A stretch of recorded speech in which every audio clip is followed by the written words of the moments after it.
लोग कहते हैं हमें भगवान क्यों नहीं दिखते, हमें भगवान नजर क्यों नहीं आते। जब तक दर्पण साफ ना हो ना, उस दर्पण में आप ही नजर नहीं आते, आपका प्रतिबिंब दिखाई पड़ता है। दर्पण में धूल जमी है तो क्या आप नजर आएंगे?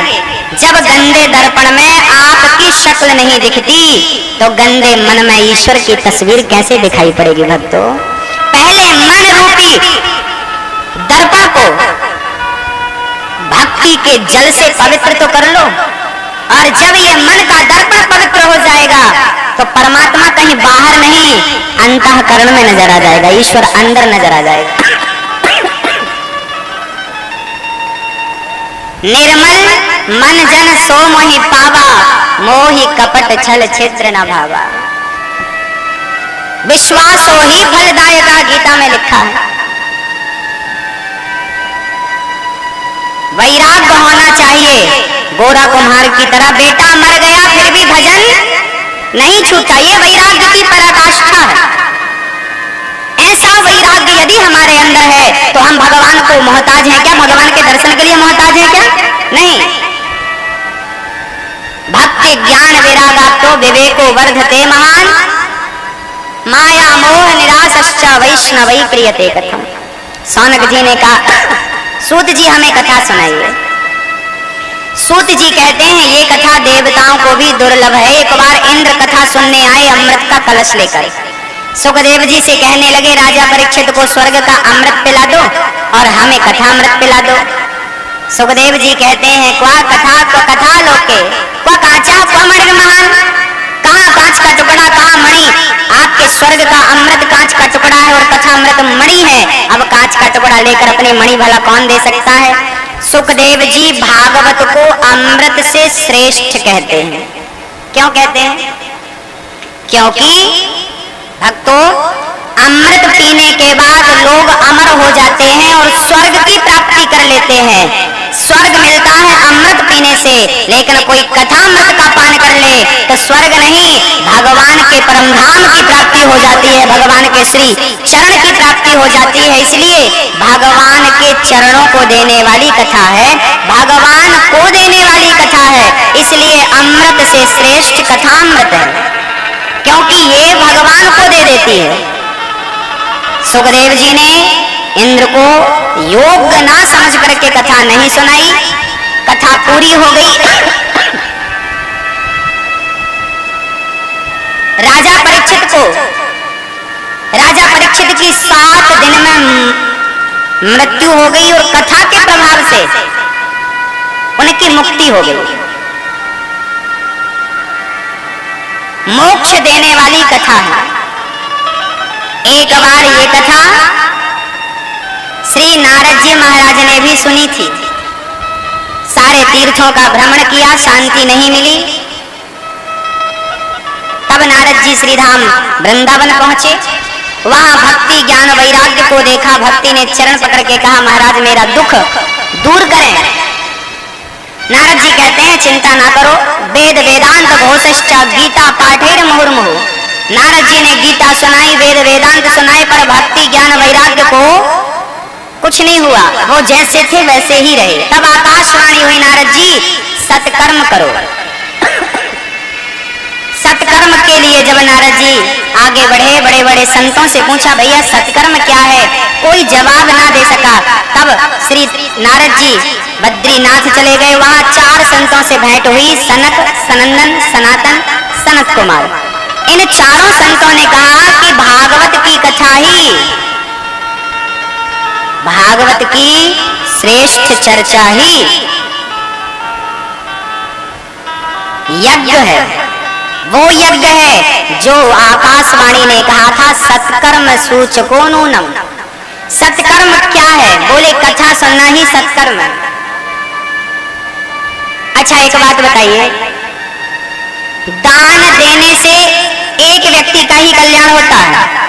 जिसे आपने दान दिया है उसका कल्याण होगा और दान आपने दिया है तो आपका कल्याण होगा, मतलब 2 लोगों का कल्याण है। देने वाले का कल्याण होगा, लेने वाले का दुख दूर हो जाएगा। अच्छा भोजन कराने से कितने लोगों का फायदा है? जो जो करा रहा है उसे पुण्य मिलेगा, जो कर रहा है उसका पेट भरेगा। दान देने से दो लोगों का फायदा है, भोजन कराने से दो लोगों का फायदा है, इसलिए ये कर्म है। लेकिन भागवत श्रवण करना ये सत्कर्म है। क्यों भाई, ऐसा क्या है? बोले भागवत श्रवण करने से, करवाने से क्या? बोले भागवत देखो, जितने लोग पांडाल में बैठे हैं, जितने लोग सुन रहे हैं, सबका उद्धार एक साथ होगा। ये भागवत का फल है। भागवत सबका कल्याण करती है और बराबर गति प्राप्त होती है एक साथ। इसलिए भागवत सबसे श्रेष्ठ यज्ञ है। इस यज्ञ में अपने समय की आहुति देकर आप लोग यहाँ 3 घंटे बैठेंगे। ये 3 घंटे की आहुतियां हैं और प्रतिफल में क्या मिलेगा? बोले अंतःकरण पवित्र होगा और भगवान स्वयं आपके हृदय में जाकर बैठ जाएंगे। ये कथा भागवत की महिमा है। नारद जी को सनकादियों ने कहा भागवत की कथा सुनो। नारद जी ने कहा मैंने वेद वेदांत सुनाया, भक्ति ज्ञान का दुख दूर नहीं हुआ तो क्या भागवत से हो जाएगा? सनकादियों ने कहा कि दूध से ही घी बनता है। घी में जितना पावर होता है ना, घी से पूरी बना लो, दीपक जला लो, ये काम दूध से नहीं होगा, जबकि दूध से ही घी निकलता है। ऐसे ही वेद पुराण से ही भागवत निकली है। फिर भी भागवत जो गति दे सकती है वो गति कोई नहीं दे सकता। इसलिए भागवत को सबसे श्रेष्ठ कहा गया और माना गया। भागवत कोई अपनी जिंदगी में एक बार सुन ले तो उसे इसी जन्म में इसका फल दिख जाता है। एक बार करवा ले तो उसका फल दिख जाता है। नारद जी बोले महाराज तब तो आप हमें कथा सुनवाइए। कथा सुनने से ना आनंद की अनुभूति होती है। कलयुग में सत्संग की बड़ी महिमा है। एक घड़ी आधे की पुनियाद, तुलसी चर्चा राम की हरहि कोटि अपराध। राम नाम की लूट है, लूट सके तो लूट, और अंत समय पछताएगा जब प्राण जाएंगे छूट। अब पछताए होत क्या, जब चिड़िया चुग गई क्या होगा? हाँ, श्री नारद जी महाराज को सनकादियों ने कहा चलो हरिद्वार में कथा सुनाएंगे। हरिद्वार का आनंद घाट आज हर की पैड़ी के नाम से प्रसिद्ध है। वहां की बढ़िया बालू गंगा के किनारे वहां बैठाए गए सारे संत, 4 आसन लगाई गई सनक सनंदन सनातन सनत कुमार के लिए। दूर दूर से श्रोतागण कथा सुनने के लिए आए। अच्छा, हरिद्वार ही क्यों चुना गया कथा सुनने के लिए? क्योंकि हरिद्वार को हरि का द्वार कहा गया है। हरिद्वार एक ऐसी जगह है जहां से ऊपर से भी कोई आना चाहे तो बड़ी आसानी से आ सकता है। बद्रीनाथ से, केदारनाथ से, गंगोत्री से, यमुनोत्री से, सरस्वती घाट से कोई ऊपर से बहुत आसानी से हरिद्वार नीचे आ सकता है। और नीचे के लोग हस्तिनापुर मतलब दिल्ली के लोग भी जा सकते हैं। तो नीचे वालों के लिए भी सहज है, ऊपर वालों के लिए भी सरल है, इसलिए मध्य में रखा गया। राम नाम मणि दीप धरो, जीह देहरी द्वार, तुलसी भीतर बाहिरो, जो चाहत उजियार। दीपक ऐसी जगह पर रखना चाहिए कि अंदर भी प्रकाश हो और बाहर भी प्रकाश हो। तो ऐसा कौन सा दिया रखें कि यह लोक भी प्रकाश से भर जाए, खुशियों से भर जाए, और परलोक भी आनंद से भर जाए, भक्ति और भाव से भर जाए। कौन सा दीपक रखें? बोले राम नाम का दिया रखो। मैया जी, ओ मैया, प्यारी मैया, आप शाम को दीपक को जलाती होंगी, तो शाम का दीपक कितनी देर जलता है? थोड़ी देर जला, घंटा, आधा घंटा, 10 मिनट, 5 मिनट, बुझ गया। दीपक ऐसा मत जलाओ कि बुझ जाए। तुलसीदास जी कहते हैं वो दीपक जलाओ जो जले तो, पर कभी बुझे ना। आप एक दीपक हमारे कहने से अपने मुंह के अंदर जला लो। कौन सा दीपक? राम नाम का दीपक। अपने मुंह में सदा राम नाम का दिया रखना। यदि सदा राम नाम का दिया, मतलब सदा राम नाम अपने मुंह में आपने रखा, तो आपका ये लोक भी सुखी और परलोक भी सुखी।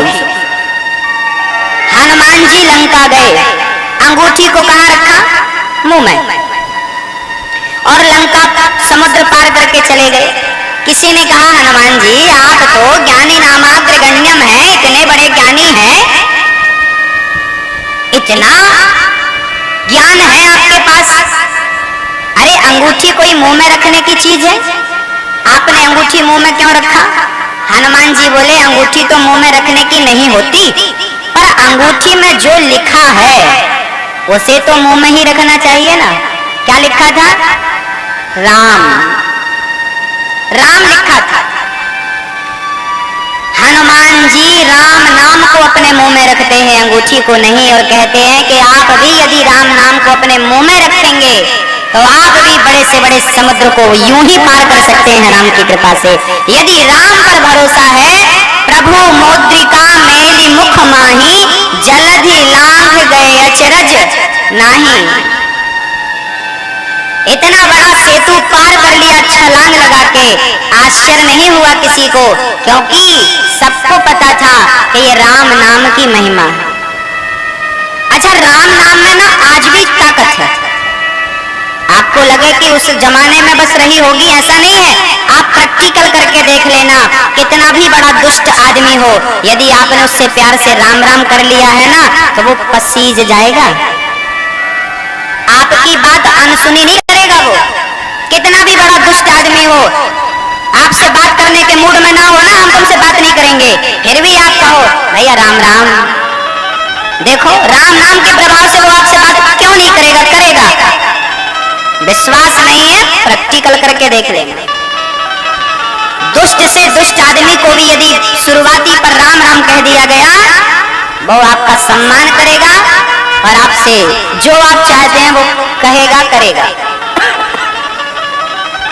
इसलिए राम नाम को कम ना आंकें।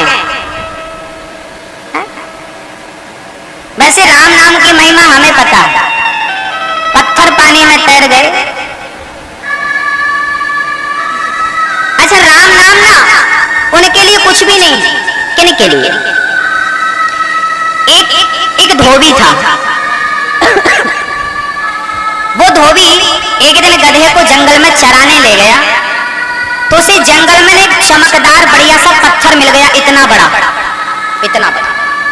धोबी को लगा यार पत्थर तो बड़ा बढ़िया है, उठाकर लाया और वो पत्थर में धागा वागा बांध के और गधे के गले में टांग दिया।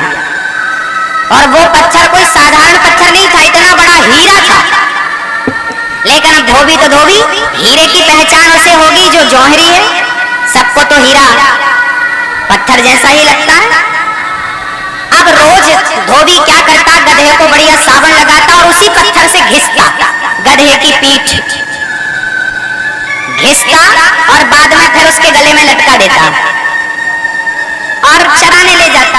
एक दिन वहां से एक जौहरी निकला। जौहरी जब निकला तो जौहरी समझ गया ये हीरा है, पर उसे लगा कि मैं कहूंगा हीरा है तो इसके भाव अभी बढ़ा देगा धोबी।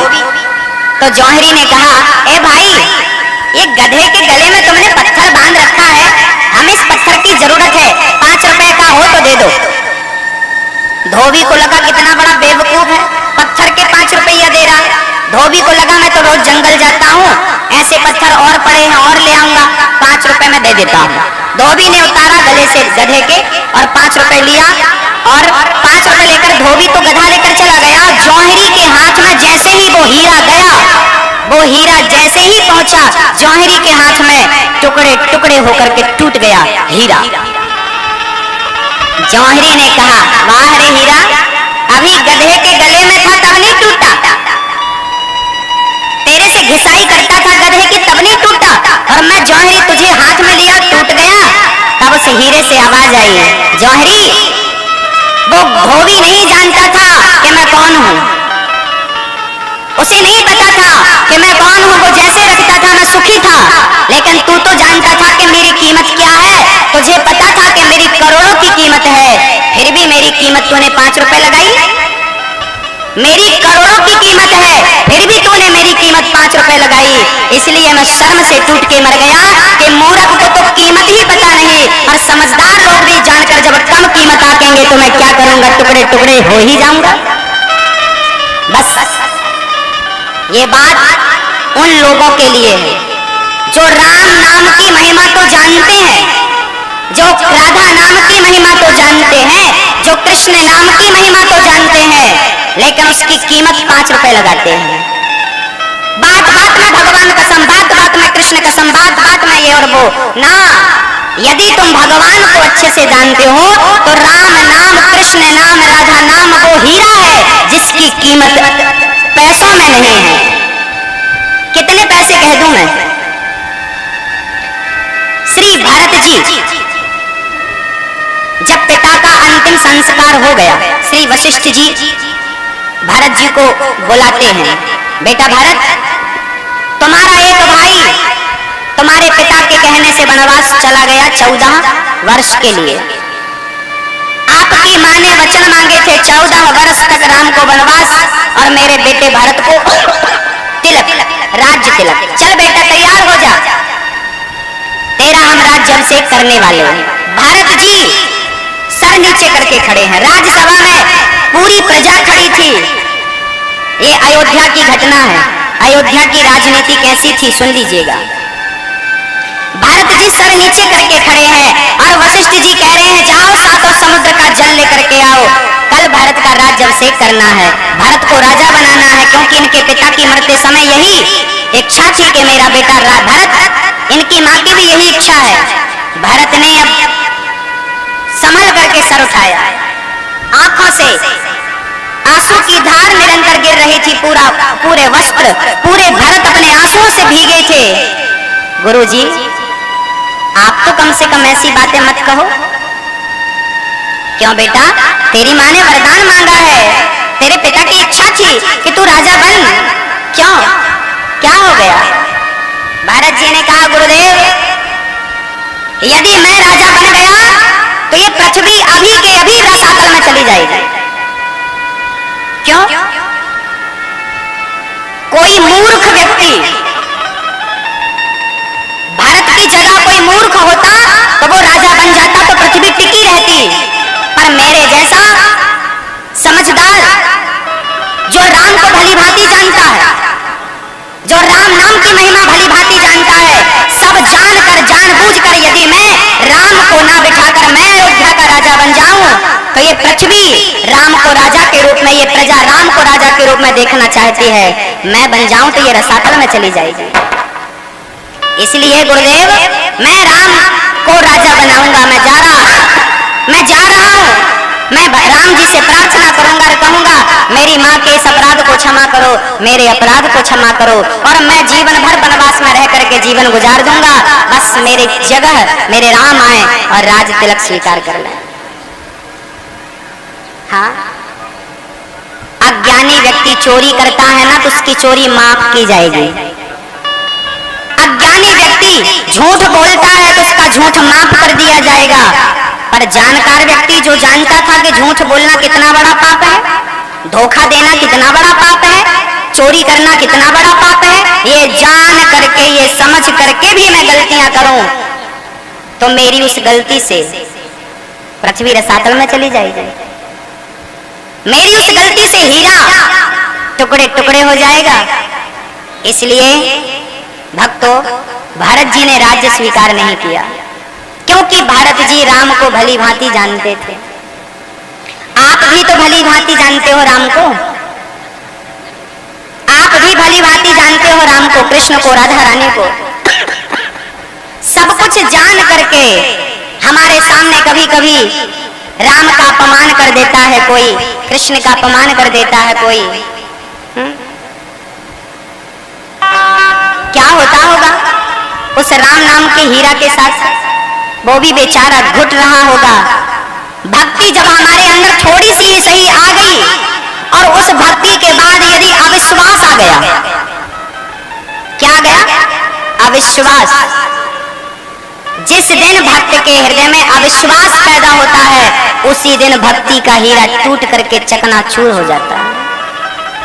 इसलिए जो राम को नहीं जानते, रावण तो गालियां देता था, ऐ बनवासी यहाँ कोई कर्म का नहीं था, तू कोई कर्म करना नहीं जानता था, इसलिए बाप ने तुझे घर से निकाल दिया।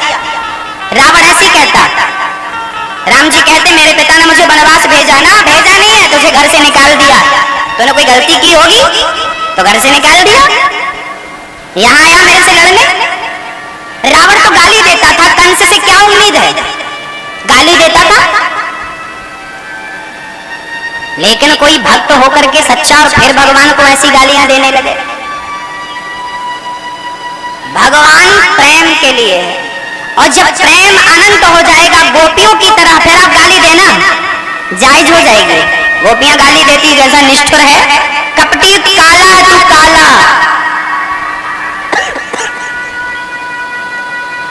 क्या बिगाड़ा हमने, छोड़कर चला गया कपटी। जाओ, हम तुम्हारा नाम नहीं जपेंगे, तुमसे प्रेम नहीं करेंगे, जाओ। जहां प्रेम की अधिकता है वहां सब जायज है, इसलिए प्रेम को बढ़ाइए और अपने अंदर के विश्वास को और मजबूत बनाइए। भगवान क्या है आप समझ रहे हैं, मुझे समझाने की आवश्यकता नहीं है। ईश्वर क्या है हम जाने, और मरते दम तक, अंतिम सांस तक उन्हीं पर पूर्ण विश्वास रखें, पूर्ण भरोसा रखें। नारद जी कथा सुन रहे हैं, सनकादियों से 3 आसन खाली बिछाई गई भक्ति, ज्ञान और वैराग्य के लिए। कथा की केवल महिमा गाई सनकादियों ने, और जैसी महिमा पूरी हुई, सदा सेव्या सदा सेव्या श्रीमद् भागवते कथा, यस्याः श्रवण मात्रेण हरिश्चित्तं समाश्रयेत्। सदा सेव्या, भागवत कितनी बार सुननी चाहिए? भागवत में लिखा है सदा सदा सदा। कोई माँ अपने बच्चे को देखते देखते थकती है क्या? कोई माँ अपने बच्चे की सेवा करते करते थकती है क्या? बताइए। क्योंकि माँ प्रेम करती है अपने बच्चे से, इसलिए वो गोद में लिए लिए भी थकती नहीं है, सेवा करते करते भी थकती नहीं है, देखते देखते भी थकती नहीं है। यदि भगवान से प्रेम हो जाएगा तो ना भगवान को देखते देखते थकावट होगी, ना कथा सुनने में थकावट होगी, ना वृंदावन जाने में कभी थकावट होगी। यदि प्रेम है तो नहीं है प्रेम तो आप 1 मिनट में नहीं खड़े हो सकते, पैरों में दर्द हो जाएगा। हाँ, भागवत नित्य श्रवण करने के लिए है, सदा सेव्या सदा सेव्या। रोज श्रवण करो। हम तो कहते हैं अपनी दिनचर्या में कथा सत्संग को भी शामिल कर लेना चाहिए। आधा घंटा भगवान का स्मरण करो, भगवान का चिंतन करो। जिसने इतना कुछ दिया है आपको, उसको धन्यवाद दो, उसको कहो कि प्रभु आपका एहसान इतना है, मैं कैसे चुकाऊं, मैं क्या करूं, कुछ कर नहीं सकता। भक्ति ज्ञान वैराग्य श्री राम वृंदावन में थे और कथा हरिद्वार में हो रही थी। जैसे महिमा हुई यहाँ से दौड़ करके हरिद्वार में प्रकट हो गई भक्ति। अब प्रश्न ये खड़ा हो गया कि वहां से कथा वहां चल रही और यहाँ दुख दूर हो गया। बोले जिनका संकल्प है, यहाँ से आप जिसके खाते में पैसे डलवाएंगे उसी के खाते में पहुंचेगा ना, जिसको टेलीफोन मिलाएंगे उसी को लगेगा ना। ऐसे ही जिसके नाम से संकल्पित भागवत सुनाई गई, इनका संकल्प हो गया। जिनके संकल्प से भागवत शुरू हुई वो भागवत का पुण्य वहां तक पहुंच गया और उस पुण्य के प्रभाव से भक्ति का सारा दुख दूर हो गया और भक्ति ज्ञान वैराग्य प्रकट हो गए। महाराज मैं कहाँ बैठूं? संत कहते हैं ये जो भक्त बैठे हैं इनका हृदय मन मंदिर खाली है, जाओ इनके मन मंदिर में हृदय में जाकर बैठ जाओ। जिनका हृदय कथा के लिए है, मतलब जो कथा सुनते हैं, कथा से प्रेम करते हैं, उनके हृदय में भक्ति बैठती है। भक्ति महारानी प्रकट हो गई और भक्तों के हृदय तक पहुंच गई। ताता थैया करके नाच रही हैं। भक्ति सुतौ तौ तरुणौ गृहीत्वा प्रेमैकरूपा सहसाभिरासे श्री कृष्ण गोविंद हरे मुरारी नाथेति नामानि मुहुर्वदन्ति।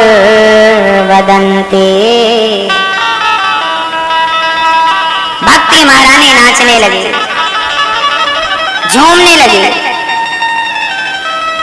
और जानते हो भक्ति क्या कहने लगी?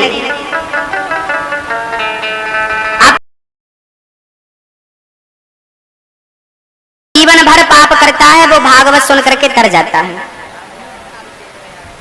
जो जीवन भर पुण्य करता है वो भी भागवत से तरता है।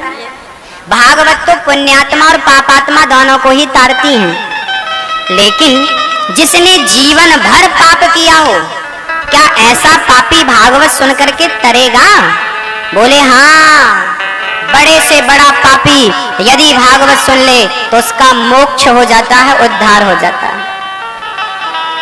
ये मानवा पाप कृतस्तु सर्वदा सदा दुराचार रता विमार्गिगाः क्रोधाग्निदग्धः कुटिलाश्च कामिनः सप्ताह यज्ञेन कलौ पुनन्ति ते। सनकादि कहते हैं बड़े से बड़ा पापी जिसने जीवन भर पाप किया है, ऐसा पापी भी भागवत श्रवण कर लेता है तो उसका उद्धार हो जाता। किसी का हुआ? बोले हाँ। तुंगभद्रा नदी के किनारे एक गांव था। उस गांव में एक पंडित जी रहते थे। पंडित जी का नाम था आत्मदेव। उनकी पत्नी का नाम था श्रीमती धुंधली देवी।